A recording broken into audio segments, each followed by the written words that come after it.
Okay. Okay. So the Gemara brings another teaching from in the name of Rava Bar Machasya.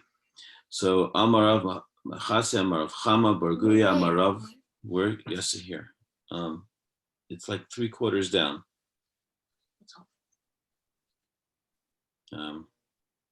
Where is it? No. Yudamud Beis. Yudamud Beis, yeah. Because yours is going to be different. No. Okay. Rabbi Smith asked that we start without it for a little bit. Yeah. Okay. So Amarav Lo'ila Michazer. A person should always search. Adam, he should search for a person. Adam v'yeshev be'ir, and he should sit in a city. Shivasa kreva, that its place of dwelling is close. No, that it was recently dwelled with. Yeah, like a new city. A new city.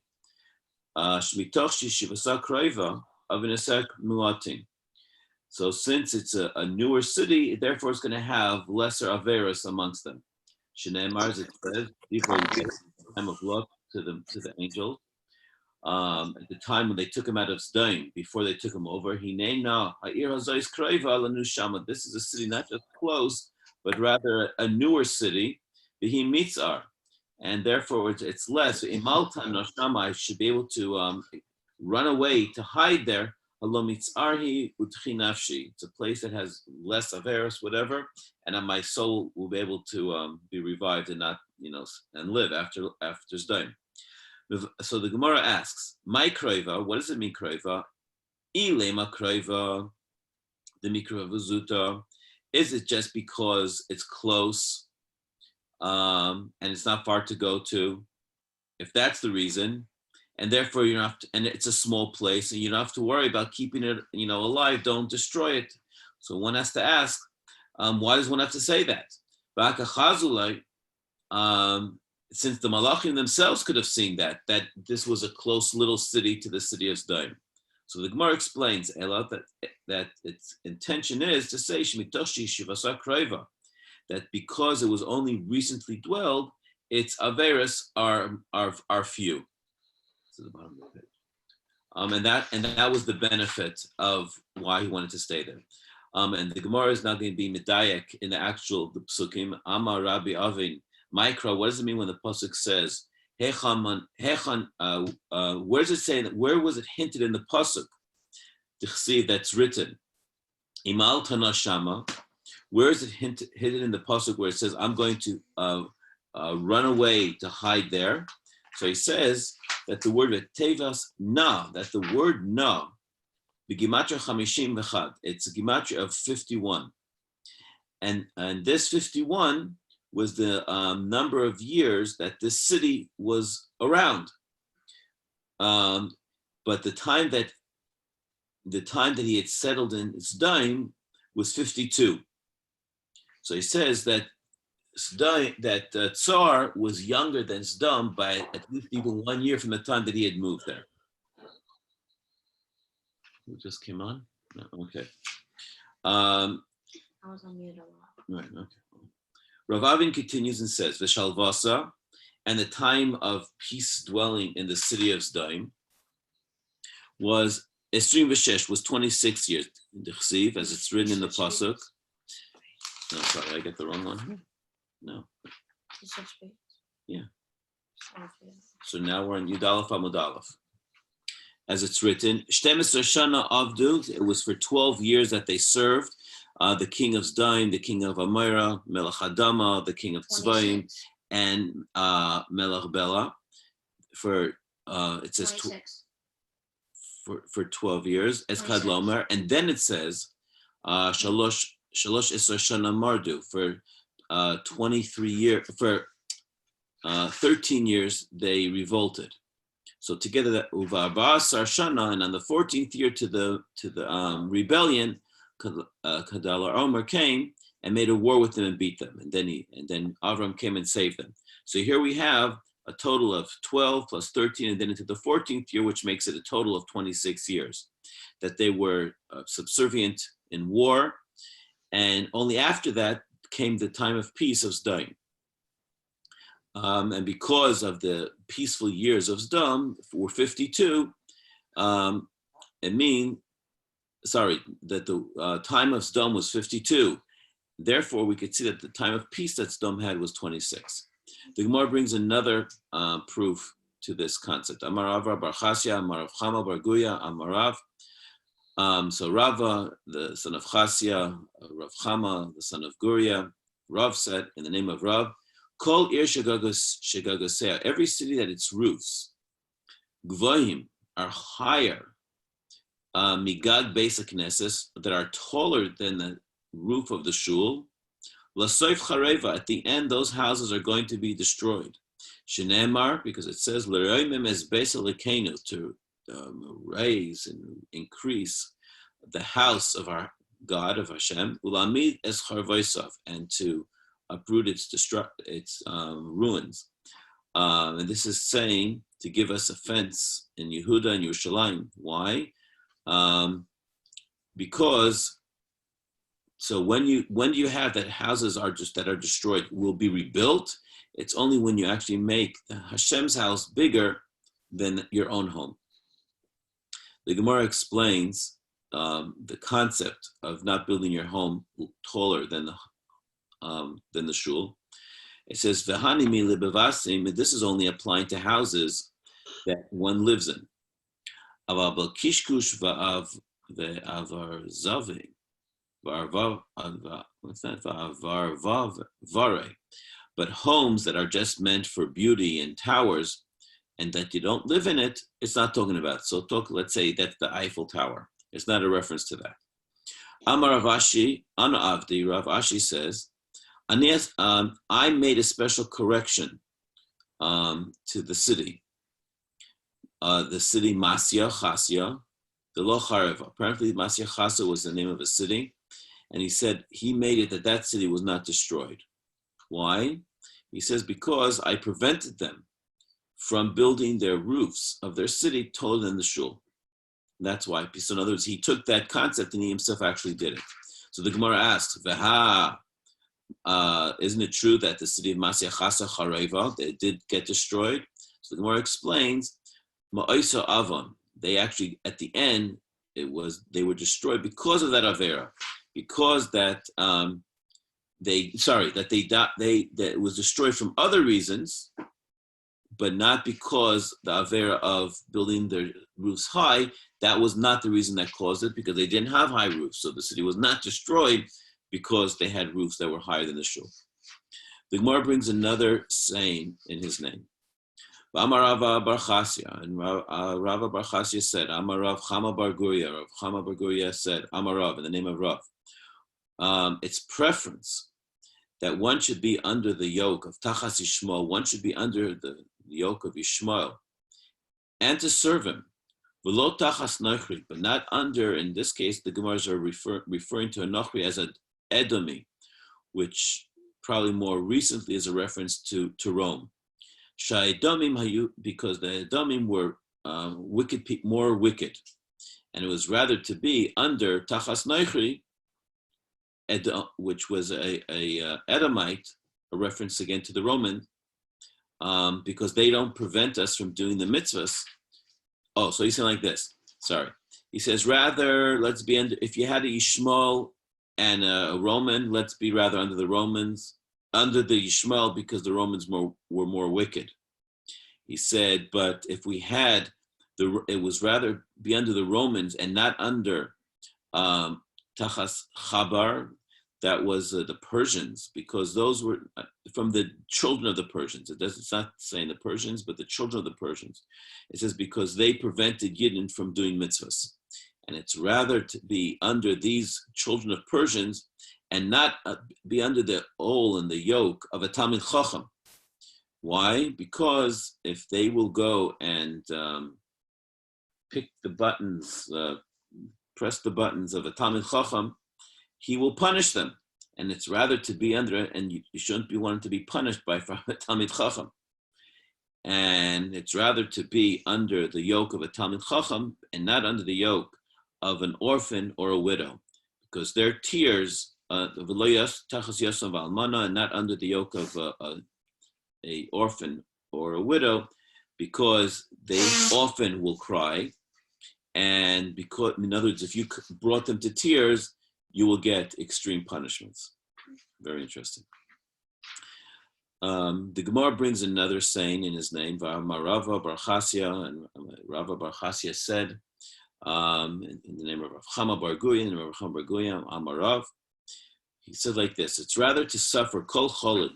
It's rather to suffer all different types of illnesses that are long and they take out your strength, v'lo cholem me'ayin, rather than suffering stomach pains. He says it's rather to suffer all pain, kol kev, all pains that go and come, v'lo kev lev, and not the pain of the heart. Okay, okay. Sorry? Oh. Okay, 1 second. I don't hear anything. Okay. Yoo-hoo. You started talking about your house is bigger than the thing. Taller, the roof. I Okay. can't find that. I just read through the whole The end of Yud Amud Aleph. the end. Where are we holding? It's Okay, not the just end. wait a second. 1 second. Can you hear me? Yeah. So weird. Okay. And I got onto Yud Aleph Amud Aleph. We were just talking about not having a stomach ache. Yeah. Yeah, perfect. okay. Let's see. So we had a bunch of statements from Rabbi Bar Machsia, Rav Chama Bar Guria Merav. He did the city where it has that doesn't have a lot of sins in the calculation there. You did the roofs not being higher than the shul, and you did who's it better to work under? Who's it better not to work under? Okay, now you just did the Chelei Meyayim, Kol Kav Lev, Kol Kav Le Kav Lev. Is that what you're holding? Yeah? I think, what did you just say there? Kol Yeah. Kav Le Kav Lev. All aches are all pains, but Correct. not Yeah, exactly. That's where I not got a up. heartache. Yeah. Kol Michash V'le Michash Reish. Every ache, but not a headache. I guess an ache is something that comes and goes, and the headache is more disturbing than the other ones. And now finally, I guess this is the punchline. Kol Rav La Yishura. Anything bad, but not a bad wife. So that's the worst. I wouldn't know.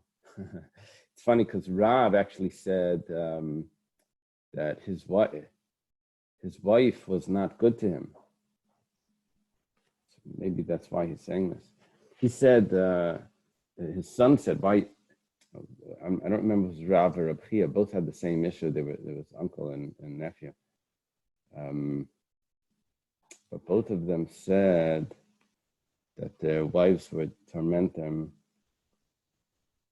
And the son asked, why do you keep her? He said, well, she keeps me from sin and she raises the children. Or something like that. Okay, V'amar Rava bar Machsia, Amar Rav Chama bar Goya Amar Rav. Another statement. Im yu kol hayamim diyai. If, this is very interesting, it's a very surprising statement. If all the seas would be ink, v'agamim kolmasin, that means the reeds of the meadow, would be quills. The shamayim yiriyas, and the heavens would be parchment. And all the people would be scribes. We won't be able to describe the space of the government. Now, I should have gotten to that last part with the ciphering, but okay. You want to continue? So it's a very surprising Gemara. What's it trying to say? It's trying to say that it's so complicated to take care of a country that whether it has to do with taxes or wars or judgments or everything, it's just so unbelievably complex. Micro, where do you see this? Amar Misharshia says, Shemayim l'roim ve'eretz la'imek v'leiv malachim in cheker. The heavens to above and the earth down below, but the heart of kings is unfathomable. So, in other words, what they have to go through every day to run a country. Is it trying to tell us that we should appreciate the government? I don't know. I mean, that's the message that I get. I'm not sure what the Rabbi Shimon Bar Yochai didn't appreciate the Roman government, but that's just, they want to praise him. I don't know if this, nevertheless, they have to go through a lot of work to keep everything running. Okay, V'amar Rav Bar Machsia Marav Chama Bar Goya Marav Yafatainis Lachaloim Ke'esh L'Na'oros. A fast to a dream is like fire to chaff. I mean, it's very, very effective. Amar Rav Chizda Ubay Bayom, but it has to be that day. In other words, you wake up in the morning and you're disturbed by a bad dream, you fast that day, and that mamish takes care of it. Rabbi Yosef afilu b'Shabbos. Rabbi Yosef says you can even do that on Shabbos. Rabbi Shua Breid Rav Idi iklal bei Ravashi. He ends up, he's in the house of Ravashi, and Abdi lei igla tilsa. He made for him a third calf. That means that the first two calves that come from the mother are weaker than the others because they have teen pregnancies. In the first year they're giving birth, they're not so strong, the offspring. So so by the third one, that's a strong child. So the third one is supposed to be the best. Igla tilsa, that's what it is. Now, so he made for him this best sort of meat. Amalei litamar midi, says take a taste. Amalahu batanisi sivnas. Rabbi Shua Breid Rav Idi says, I can't. I'm in the middle of fasting. Amalei v'leisavalei ma'ala had Rabbi Yehuda. You're not familiar with what Rabbi Yehuda says. Rabbi Yehuda loivadam tanisi pireya, that a person can borrow a fast and then pay it back another time. That means he'll, there's a good meal here. You'll fast another day. Just eat today. Eat. Amalei tanis chalayim hu v'amar. It says it's a fast for a dream. And then we have the statement that yafatainis lachalayim keish l'nairos. That a fast to a dream is like fire to chaff. And it has to be that day. You see, you can even fast on Shabbos. Now, I think if someone does fast on Shabbos, he has to fast during the week to make up for fasting on Shabbos. That's a tikkun for that. Okay. There's just two comments here that we had. One of the things was the tall houses. It says, but if it's kaskuse in avrure, that's poles and towers, that's not a problem. You see on the side of the Gemara, it says, they quote from the Yavitz, it says kaskuse is actually bell towers. That's not a problem. If you have a bell tower, apparently they would have, I would assume that would be for a church, but space rings a bell. It could be for other things also. He said that's not a problem. Okay, now it's a kas it's like the what's it called inside the bell, the inbel. The other point here was the chabar, leitakas chabar, is some sort of Zoroastric priest that they would this is the one that would only allow lights, I think, in their church. They would make sure everything else was dark. This is when Hanukkah was a problem, that they couldn't put the lights in the window, I think was because of those. Okay, now we're holding a new section of the Mishnah. It says, V'mischilu ein mafsikin, but mafsikin l'kriyashma. If you started to eat, you don't have to stop.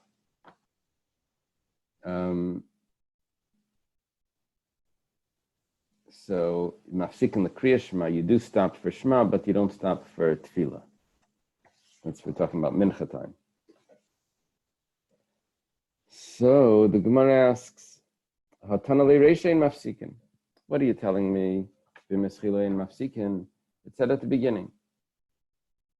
Oh, the problem here says b'mischiloin mafsikin, and then it says mafsikin l'kriya shema ve'ein mafsikin l'tefillah. You don't stop for tefillah. What does it mean? Ein mafsikin l'tefillah. You just said ein mafsikin. Okay, so the Gemara says seifa son l'divrei Torah. The seifa is talking about that you don't stop learning, not stop eating. You don't stop learning to daven. It means if you're in the middle of learning, then you don't have to stop. This is like the Seder and B'nai Brak, the Haggadah. Yeah. Well, over there, it was a time of Shema. So, just 1 second. I'm going to have to, yeah. Do you want this?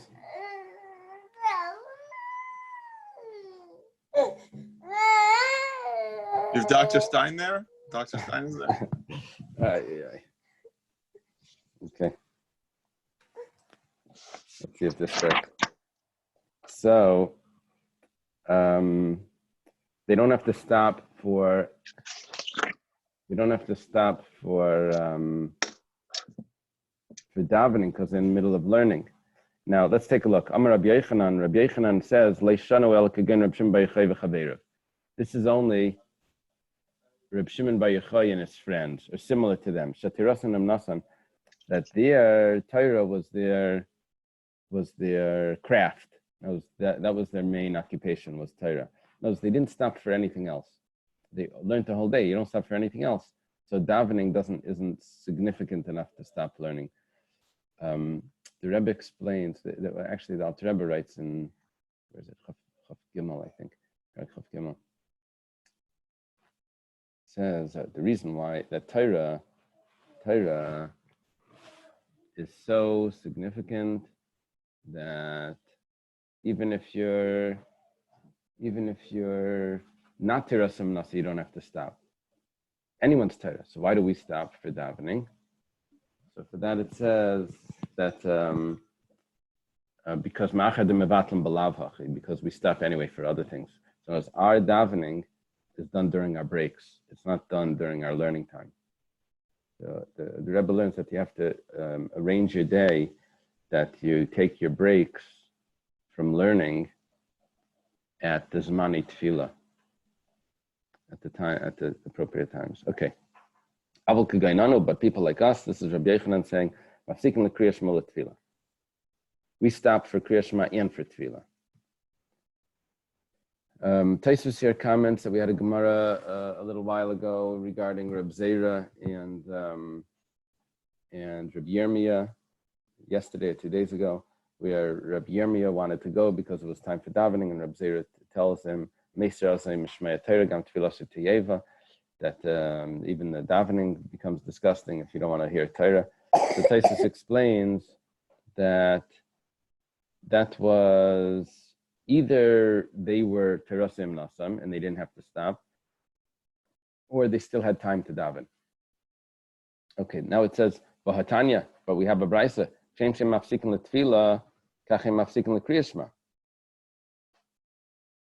You don't even stop for Shema.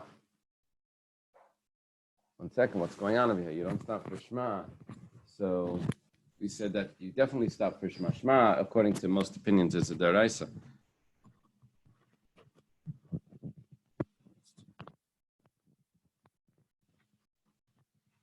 Okay. Marianne says, Kitani Hibi Bashana. That's when you're trying to make a leap year. And you get so involved over there, you can't stop for anything, even for Kriya Shema. I don't have who they are, the Sabi Dagruna, but I think the Gemara tells us who they are somewhere. Amar Rabbi Elazar bar Tzadok, Shinois can be Bashana B'Yavna. Rabbi Elazar bar Tzadok says that when we were involved in making a leap year in Yavna, we didn't stop for anything, not for Kriya Shema, not for Tefillah. We had to get this done. So comes out over here, we have interesting Gemara where someone that's Tirasim Nasi doesn't daven, but they do recite the Shema. Okay. Shouldn't this whole piece of the Gemara been in Gemara Brachas? Yeah. It's interesting. We hardly had it over there. Yeah, it's so interesting. Reb Shimon Bar Yochai is in Shabbos. His stories are here. They're coming up. I don't know if there's a connection there. Okay, the Mishnah says, "Leyatza chayet b'machdei samach lachashecha." The tailor should not go out. This is Tosfos said right at the beginning of the Masechta said that the reason why we started with Eitzah is because of this Mishnah, because Shabbos should start with Erev Shabbos. We're starting with Erev Shabbos. So the Mishnah, this is a Mishnah Erev Shabbos that a tailor shouldn't go out with a needle in his doesn't say in his lapel, but that a tailor shouldn't go out before it gets dark. Maybe he'll go out even after it gets dark. He'll forget about it. And not a scribe with a quill. The Mishnah is going to have to explain this. This means he shouldn't remove the lice from his clothing. But the Gemara is going to have to explain that later. You shouldn't read to the light of a candle. And the concern is you might tilt the candle, an oil lamp, you might tilt it a little bit to see something closer. When you tilt it, you're causing more oil to burn. So that would be a malacha. Be'emes amru, in truth they said, whenever it says be'emes amru, that's the halacha. The chazan is allowed to see where the children are reading from. Now, aval hula yikra, but he's not allowed to read. There's two pshatim in Rashi. One pshat is that the children aren't going to tilt the lamp because their malamed is there, and the chazan is the malamed, and the teacher is going to make sure that they don't make any mistakes and tilt the lamp. So they would be allowed to learn by the lamp, but he himself would not be. The other pshat is, this is interesting, this first pshat is that we're talking about the gabbai that doesn't know what parsha of the week it is, and he's allowed to check to see what the children are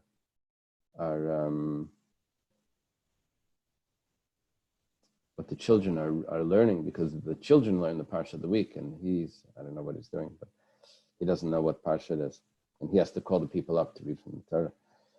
So the next thing, similarly, talking about decrees of concerns of things can happen. A zav is a man that's tamei, should not eat together with the zava, a woman that's tamei. The zava has the same status as a nida. Now the truth is, the Gemara is going to explain what it means at the same table without a reminder. But it really means anyone shouldn't eat with a zava. It's just that would be even the zav that's tamei anyway, but he's not allowed to eat together with the zava. Okay, his wife, the zava. Tanan Hassan. It was taught there. Where's the there? This is a Mishnah in Erevin. We're talking about Gezeris. So we have a Mishnah that says that if the water is in Rosh Hashanah, and the person is in Rosh Hashanah, he shouldn't put his head out and to drink over there from the Rosh Hashanah. Or the opposite, Rosh Hashanah is to Rosh Hashanah. Let's say the water is in the Rosh Hashanah and he's in the Rosh Hashanah. He shouldn't put his head in. But if he puts his head in the majority of his body, that's okay. Now the concern here was that he might end up taking the water out to where he's standing, and that would be a malacha. So you see, we make gezeris. Similar to our Mishnah, that we had some gezeris, the person might walk outside or something like that on Shabbos. So too, a person shouldn't drink in a different rishus. Now the Mishnah says v'chein begas. The same thing is with the vat that's used in the wine press. That also has the same halacha, and the Gemara is going to explain what that's referring to. So ibaylahu, there's a question here. The yeshiva had a question. Karmelis mai. What about to drink, to be standing either in a Rishus HaYachid or a Rishus HaRabim, and to put your head in the Karmelis? Now, Karmelis is midaraisa is a makom p'tur, but midarabanan, it's aser to carry from a Karmelis. So, is there a gzeira that you might end up taking your head back? Not taking your head back, taking the water back in a vessel through a Karmelis, from a Karmelis to Rishus HaYachid. Okay, now, Taisus over here had an interesting question. And the Layamid, he asks about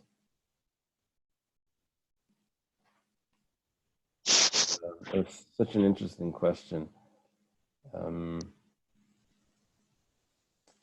You see Vim Taimar, it's like I don't know, 10 lines up. Vim Taimar is the first word on the line. It says it doesn't help. It says Hashtanamik Yachnas Reishav Ruba Yamai Shari. Even if he puts his head and his body in, how's that going to help? When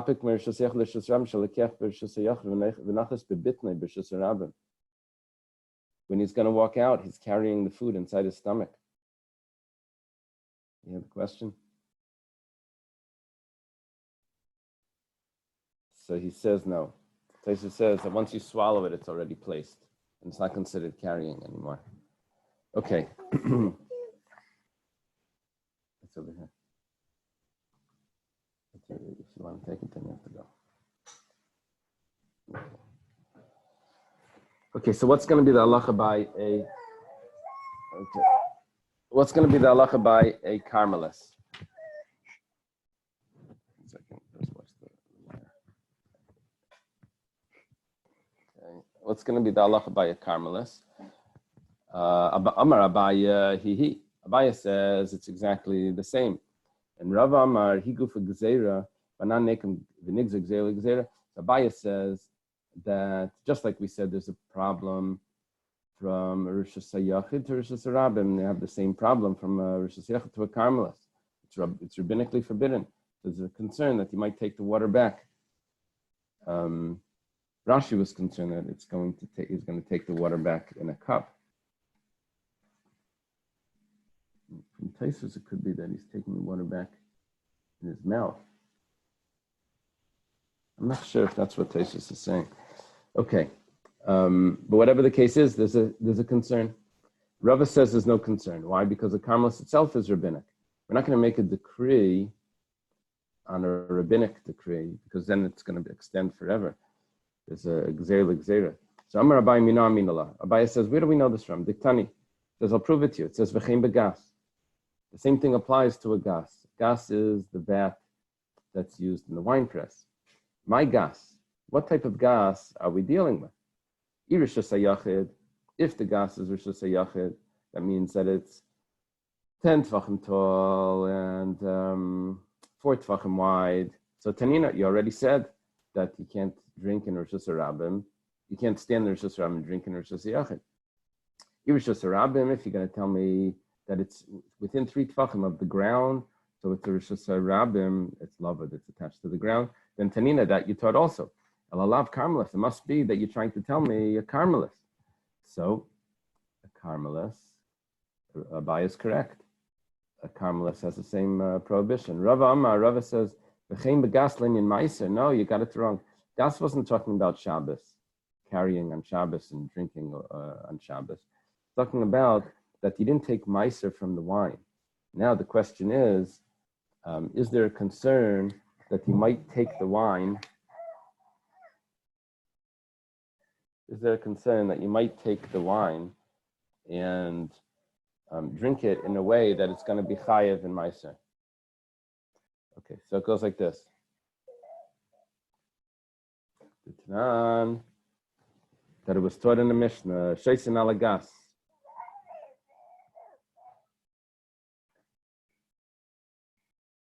Sheisin alagas. You can drink over wine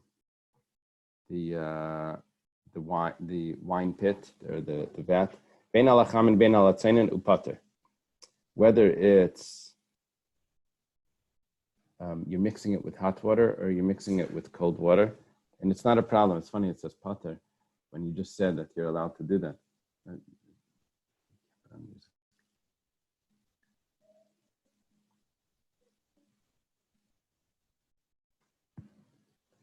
Divrei Rabbi Meir, that's Rabbi Meir's opinion. Rabbi Elazar bar Tzadok mechayev. Rabbi Elazar bar Tzadok says that that is a problem. Just 1 second. I'm listening to Avram Friedrich.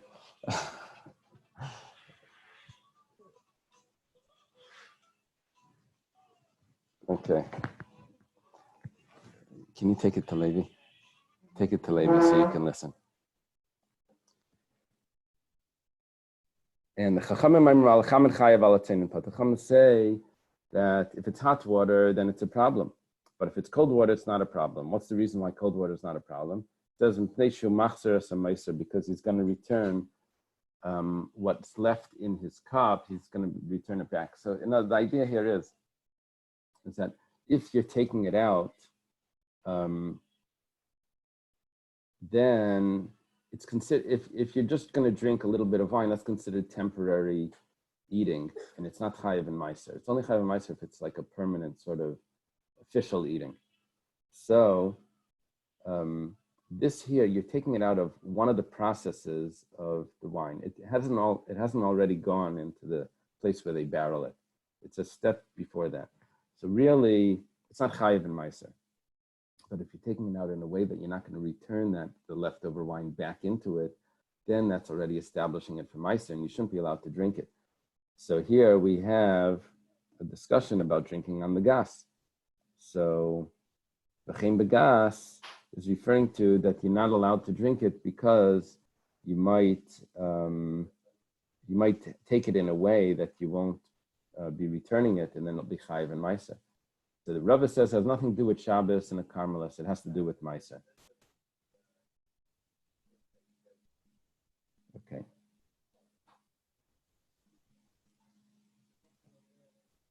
Next Mishnah. Next point. It says Tanan. We learned in our Mishnah. The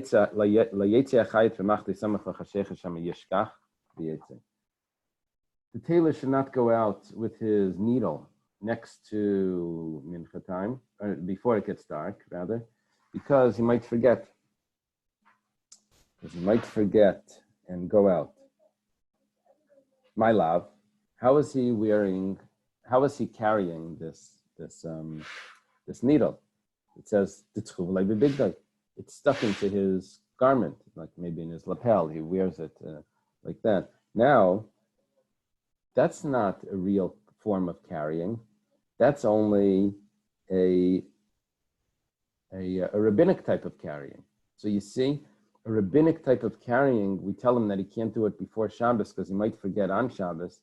If he forgets on Shabbos, is it a biblical violation? No, it's only a rabbinic violation. Abai is right that you do make a gzeira l'gzeira. The Gemara says, he's holding it in his hand. It wasn't in his garment. He's actually carrying, and on Shabbos it would be biblical. Tashma, come and listen. We have a brisa that just did away with our answer. It says that he shouldn't even go out with a needle that's stuck into his clothing. You can't answer that he's carrying in his hand. My love, the Erev Shabbos. Is it not that he's talking about on Erev Shabbos, and it's a decree and a decree? Gemara says like, Kitanya b'Shabbos. It's not a problem. Over there it was mamash on Shabbos. On Shabbos you can't carry it out rabbinically. But to say you can't do it on Erev Shabbos because you might do it on Shabbos when the whole thing is rabbinic, so that we still don't have a proof for. V'hatanya, but we have another brisa. This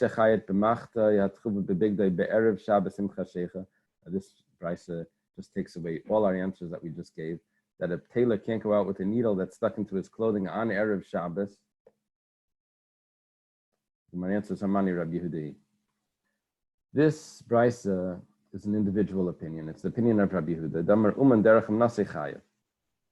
says that although for most people to carry with needles stuck into their garments is not considered the normal way of carrying, so it's only rabbinic, but if an individual does it, and that's his way of doing it, because he's the tailor, then for him, this is considered carrying in the normal manner and is chayav. So this would be Rabbi Yehuda's opinion. The Tanya, as was taught in a brayso, it's a chayat b'machtai. Tailor shouldn't go out with his needle at chuvulei big day that's stuck into his clothing. Nagar b'kesam sheba'aznai. The carpenter shouldn't go out with a chip in his ear. Now, a kesam is a wood chip. I believe it means like a pencil sort of thing behind his ear that he would use to measure. It was a certain size, so it was like a wood chip. I don't have a pencil. I have to demonstrate. Okay, everyone look at Yitzi. V'lei seirek and a comber the meshicha sheba'aznai. What is the meshicha? Is that a comb? A comb in his ear. Like gardi the ira sheba'aznai, and a weaver should not go out. Ira must be a piece of wool.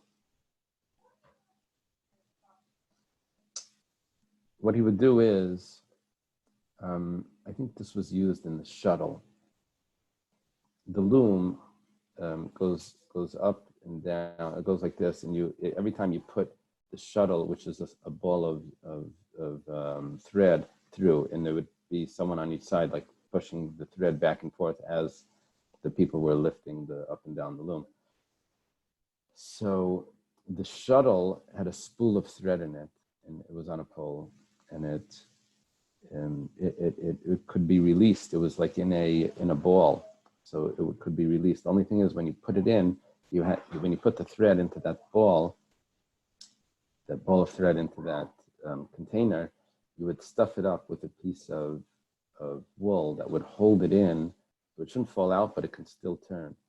So that little piece is called the ira.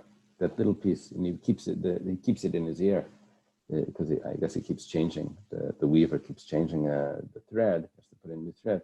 That's what he uses. Okay, a tzava rather. A dyer shouldn't go out with they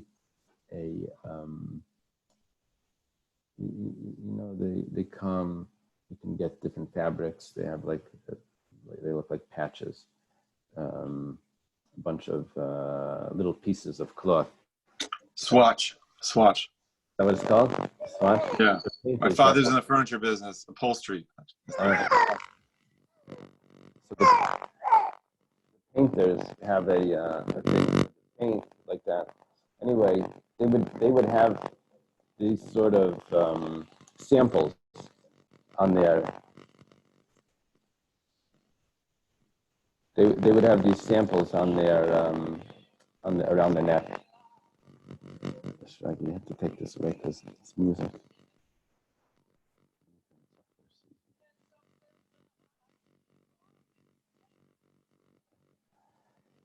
And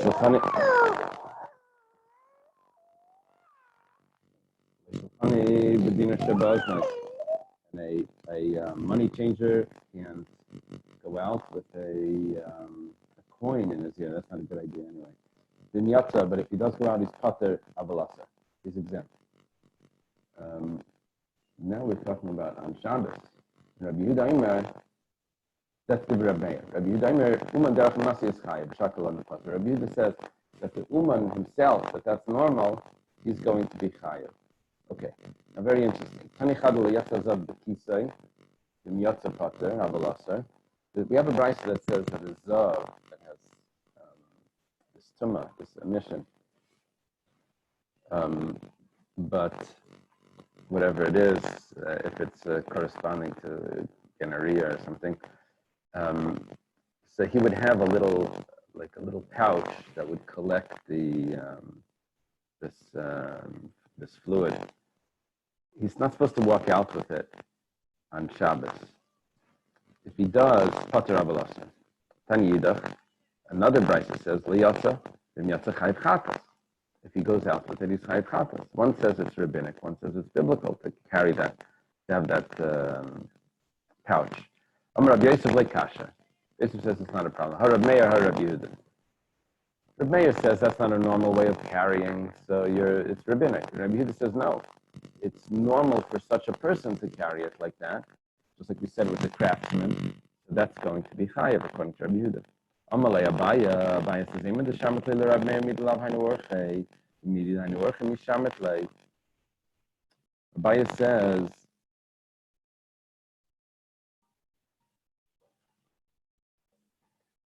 that Rabbi Meir only allowed this. Not allowed this, but only said that he's potter in those cases where normally even a craftsman doesn't go out like that. But if he does do that sometimes, then that would be acceptable.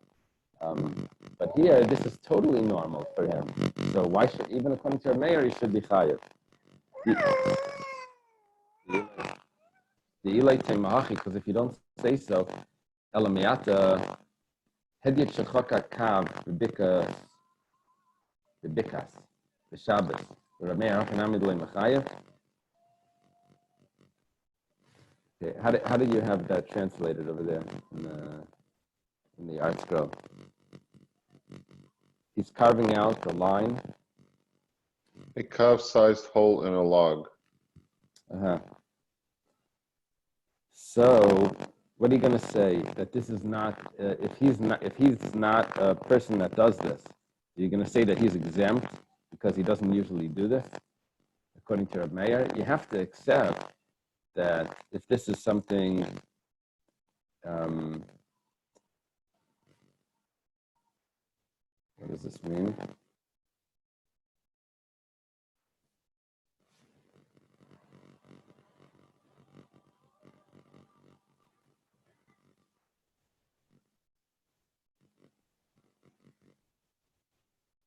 If Rabbi Meir holds that you always have to do this, that this has to be the way that it's always done, so then the only person that's going to be chayiv is going to be an uman. Rather, it must be that Rabbi Meir doesn't hold that it always needs to be done like that. It just means that if it's normal to be done like that, so that's going to be chayiv. So here also, this is considered normal. Allah Amar Avnun like kasha. Kan bezav bal sterius, kan bezav bal gimorius. It's a difference on how many emissions he had, how tummy he is, and if it's relevant for him to find out if he's still tummy. Gemara says, 1 second. If he had 2 emissions, then he's 100% tummy, needs 7 clean days. The only thing is he doesn't bring a carbon until he has a third he has to check. But even if he had 3 emissions, where you're going to tell me he doesn't need to check, but he still needs the 7 clean days, so he really does need to check. So, we're talking about that it's on the same day that he had an emission. Over there, that's not necessary, because he knows that day is coming. When we boil what are you talking about? He needs it so his clothing don't get dirty. Rabbi Zera says, he doesn't consider keeping clothing clean as a significant usage. We're going to quote a Mishnah that talks about liquid that's needed for a purpose is considered liquid to make something susceptible to tumah. But if you're not collecting the water, if you're not collecting this water for a purpose, so then that's not considered water that's going to make something susceptible. This is going to talk about if you put a bowl or a plate over the wall. So you have 2 possible reasons for that. Either you're hoping for it to rain and it will wash your dishes. He took it out into the rain. Or he's trying to protect the wall from getting wet. There's a spot on the wall or whatever it is on the wall there. So we're going to say that protecting it from getting wet, keeping it clean, is not considered significant. The Tanan was started in the Mishnah. Okay, so someone puts this plate over the wall that it's raining on. If it's so that the it's water. And that's considered liquid that he wanted. Kiyutan is the quote from the pasuk that says, "Kiyutan mayim al zera." The person will put water on grain, but it has to be in a way that he desires it. It sounds like the husband was in charge of doing the dishes that night, and it was raining and put the dishes outside in the rain. He figured out a solution. But if it's so that the water doesn't get ruined, so it's not considered kiyutan because he doesn't really desire that water. He wants that the plate protects the wall from getting wet. The Gemara said, okay, so what are we saying over here? He doesn't want this couch to really, he just doesn't want his clothing dirty. So the same thing, it's not counted. The Gemara says, midami. It's not a good comparison. Like a cloud. Over there, he doesn't want it to rain at all. He doesn't want any liquids getting on his wall. But over here, he wants it to catch the emission that's coming out. Gemara compares it. Well, maybe he doesn't want the emission as well. That I guess he can't control. We need it for the seifa. A reva sheyara delach l'seicha. If you have a basket that there's a drip that's going into it, it's catching the drip. The water that spritches out from the drip, as it drips in and goes overboard, that's not the chiyutan. But the water that's in the bucket, that is considered kiyutan, which means that is what he desires. So over there he does want it, and you see he also would want the pouch because he's trying to collect something. Ella Abaya Rabbi Dam Tavai like Kasha Abaya Rabbi both say it's not a problem. Her Rabbi Yehuda Rabbi Shimon.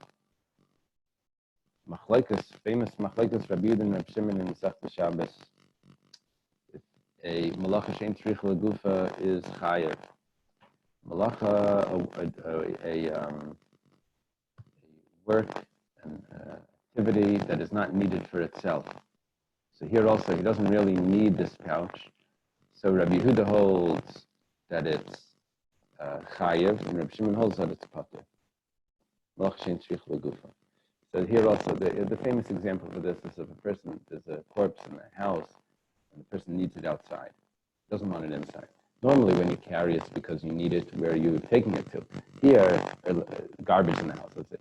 You don't want it in the house. You want it outside the house. So you're not carrying it because you need it outside. You're carrying because you don't want it inside.